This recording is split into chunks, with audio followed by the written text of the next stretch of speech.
Well, that's a perfect place to start. I think everybody wants to know.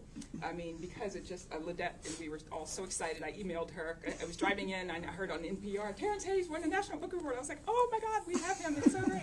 We're so excited. So how did that feel? What did you, and do you own the tux? That's what I want to know. Well, see, my wife said if I rented a tux, she wouldn't join me. But if I bought a tux, she was going to be my guest. So I had to buy one. You had to buy a tux. And initially I thought, well, I won't wear this again until I'm dead. You know, in my coffin I'll be wearing this tux.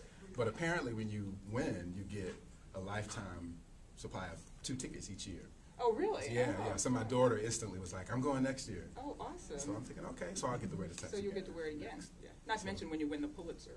I hope I don't want to win anything else. It's already been too much attention. So I'm really? trying to downplay it. But what was it like when you found out you'd won? Well, I was completely unprepared. The other writers they're all good, but one in particular, C.D. Wright, who's written 12 books, and she won a MacArthur a few years ago. And I've taught her selected many times, so I was just sure she was going to win it. So, and I know her husband better than I know her, so we were joking. I was completely relaxed the whole night because I was sure that I wouldn't win it. I didn't have an acceptance speech prepared.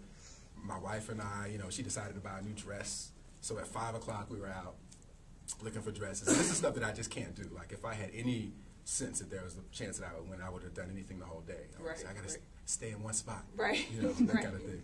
So I was completely relaxed, and I just, I thought, well, maybe, I'll write something else, or maybe a selected in a few years, and then it'll be my time. But I fully expected that it would be, wow, it would be her. So when they, as they were sort of going through the process, and the announcer said, and the only book by unanimous decision, the first thing I thought was like, well, I thought one of those judges would have.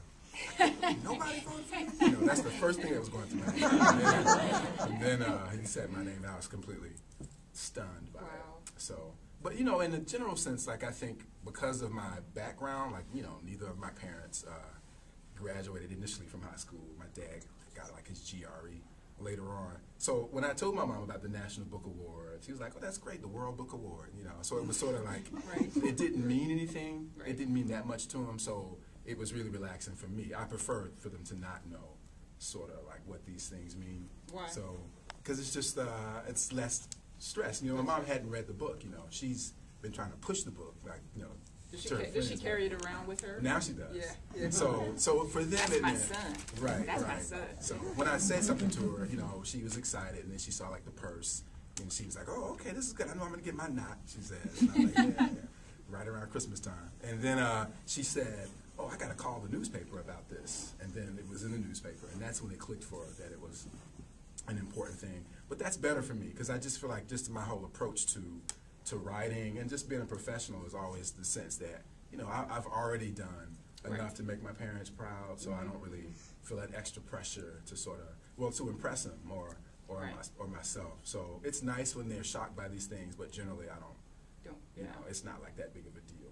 It's interesting because that leads to the next question I was thinking about. I went just a couple of weeks ago to the ICA here, Institute of Contemporary Art, and there was an opening by the artist Mark Bradford. I don't know if you know him. He's a black artist from LA. He's a rock star in contemporary art, apparently. He's really cool, too.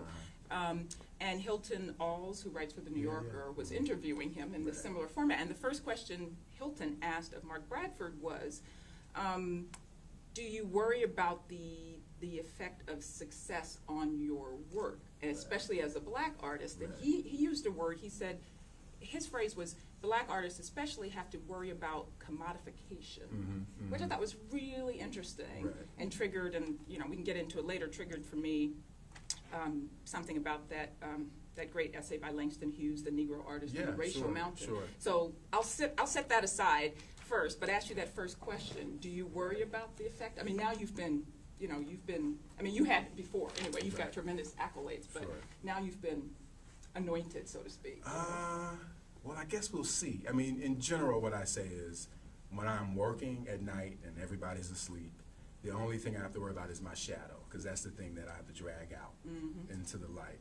And so I sort of feel like this is really a persona. And my wife would say this too, like my teaching persona and my walking up and down the street is more of a persona, but like the real me, which is a little bit dark and a little bit, I don't feel to be cynical, but you get vulnerable, all of those things. I feel like I put that person into the poem. So I think of poetry as an opportunity to be more me than I am. Right. And I think of some ways it's the opposite for a lot of artists, which is there's a kind of persona or a kind of idea of themselves that they project through the art, and then you know, if you're married to them, if you're walking around, you sort of see that the person. truth. Yeah. And you're the opposite, so the persona is what we see, but the truth is through the poetry. Yeah, yeah. I mean, you know, I think my wife would agree with that. I think she's probably the first person that has said that to me. So I mean, you know, obviously when I'm by myself, I'm not a real chatty person, but I do think of myself as probably more introverted. I think I like my own company more than I like everybody else's. Yeah. But I can think deal that's with, almost a requirement for artists. Isn't right, it? right. But I can deal with people, and I you know, and I think I'm a teacher because I do like to talk, you know. Yeah. So, but I only like to talk about like a few things, which would be poetry and music. Right. You know, I So can't that talk works about well. anything then. else.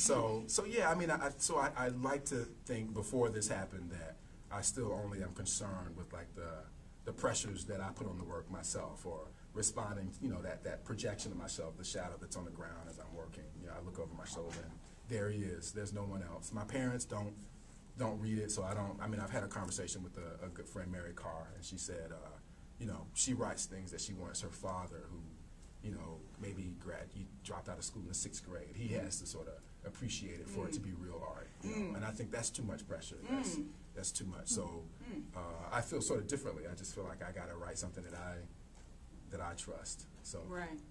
and so here's the other side of that, though, about like I also feel like with each piece, it's like my last poem, and I've always felt like that. I mean, it's sort of anxiety, and it's sort of again the darker or more uncertain part of my personality, which is every time I do something, I think I can't do it again. You know what I mean? So with every book and with every poem, I think I don't know, I think I need to stop. I need to get out of this.